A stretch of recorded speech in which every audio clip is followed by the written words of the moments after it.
એક નંગ લાવ તો જ મેળ આવીએ તારો, બાકી નહીં આવે. જા ઉતાર લે, ઉતાર સુધી.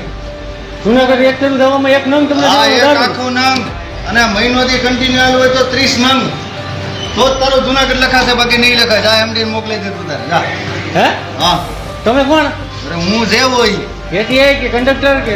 હું કંડક્ટર છું. તો વીજળી તમે હું લેવા બનાવો? એ તો હું બનાવું, એ વહીવટનો પ્રશ્ન છે. હે? વહીવટનો પ્રશ્ન છે. તમારો પ્રશ્ન કેમ છે? એટીઆઈ ને વહીવટનો બનાવવાનો પ્રશ્ન છે. હા, એટીઆઈ ને બનાવવાનું હું હોય. ભલે ને ATI નો. એમ ન હોય ભાઈ વિરલભાઈ. તો હકીકત છે એ મોકલ ઉપર કે ભાઈ આ ATI આપો. હે? હા એમ હકીકત છે એ મોકલ. ATI આપો. એટીઆઈ ને બનાવવાનું હોય, તમારે થોડું બનાવવાનું હોય તો. મારે બનાવવાનું. અને આ તમને એક દારૂ નંગ દઈ તો જ તમે જુનાગઢમાં નામ લખો મહિને દી. હા તો તારે મોકલે છે. જા ઉપર જઈને મોકલે છે. દેવાનું હું? દારૂનો નંગ આપ તો જ તારું નામ લખે જુનાગઢ પછી મારો. હા હે? હા ઉતારે સુધી મારો. હા ઉતારે.